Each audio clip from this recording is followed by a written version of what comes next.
ભાગલપુરમાં સોનાના ઝવેરાતની દુકાનમાંથી 3 કરોડ રૂપિયાથી વધુની જ્વેલરીની ચોરી થઈ છે। આ ઘટનાને હથિયારોથી સજ્જ અડધા ડઝનથી વધુ માસ્ક પહેરેલા ગુનેગારોએ અંજામ આપ્યો હતો।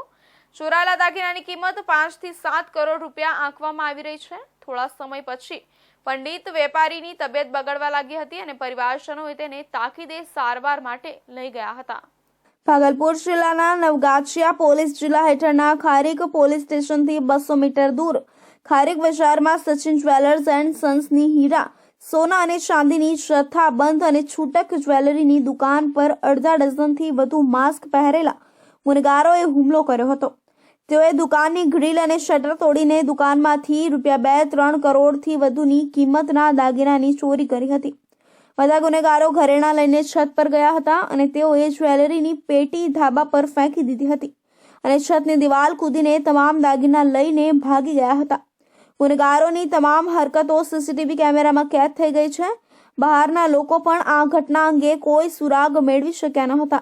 ગુનેગારોને દુકાનની ભૌગોલિક સ્થિતિની સંપૂર્ણ જાણકારી હતી। અડધા ડઝનથી વધુ ગુનેગારો છત પરથી નીચે આવ્યા। ગુનેગારોએ પહેલા સીસીટીવી કેમેરાને કાળા પોલિથીન અને કાગળથી ઢાંકી દીધા હતા। કોમ્પ્લેક્સના પાછળના ભાગે આવેલા ગ્રીલનો દરવાજો તોડી ગુનેગારો સંકુલમાં પ્રવેશ્યા હતા।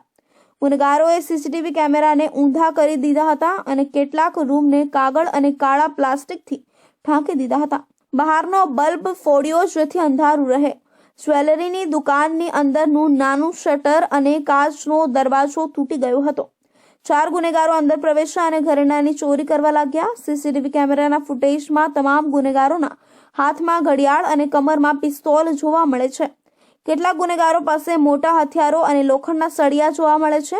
મેં દુકાનની સામેના રેક પરના તમામ હીરા, સોના અને ચાંદીના ઘરેણાં ઉપાડી લીધા અને ગુનેગારો ઘરેણાં તેમના ખિસ્સા અને બેગમાં રાખતા હતા।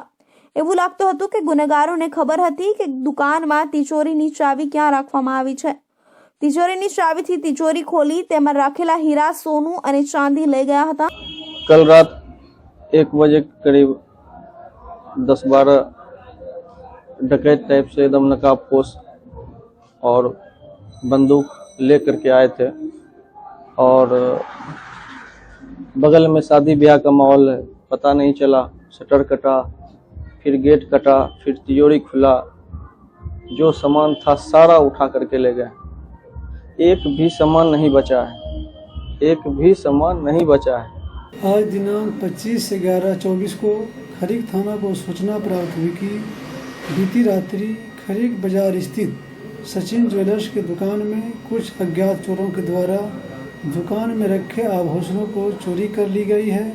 घटना की सूचना प्राप्त होते ही खरीक थाना पुलिस, FSL टीम एवं डॉग स्क्वाड की टीम द्वारा घटना स्थल पर पहुंचकर साक्ष्य संकलन एवं सीसीटीवी फुटेज का अवलोकन किया गया। जल्द ही अभियुक्त की पहचान कर गिरफ्तारी की जाएगी। પોલીસ મુખ પ્રેક્ષક બની રહી છે। પોલીસે તાકીદે ચોરેલા દાગીના રિકવર કરવા જોઈએ, અન્યથા તબક્કાવાર આંદોલન કરવાની ફરજ પડશે। ખારીક બજારના ધંધાર્થીઓએ જણાવ્યું હતું કે પોલીસ રાત્રે પેટ્રોલિંગ કરતી નથી। ગુનેગારો ખુલ્લેઆમ ચોરી અને લૂંટ ચલાવી રહ્યા છે। પોલીસે કાર્યવાહી કરવી જોઈએ અને ચોરેલા દાગીનાની પુનઃ પ્રાપ્તિ સુનિશ્ચિત કરવી જોઈએ। જ્યાં સુધી ઘરેણાં પરત નહીં મળે ત્યાં સુધી બજાર બંધ રાખશે અને રોષે ભરાયેલા વેપારીઓએ બજાર બંધ રાખવાની હાકલ કરી છે। પોલીસે ફોરેન્સિક તપાસ હાથ ધરી છે। સમાચાર મળ્યા ત્યાં સુધી કોઈ વરિષ્ઠ પોલીસ અધિકારી ઘટના સ્થળે પહોંચ્યા ન હતા અને મામલાની તપાસ કરી હતી, જેના કારણે વેપારીઓમાં રોષ છે।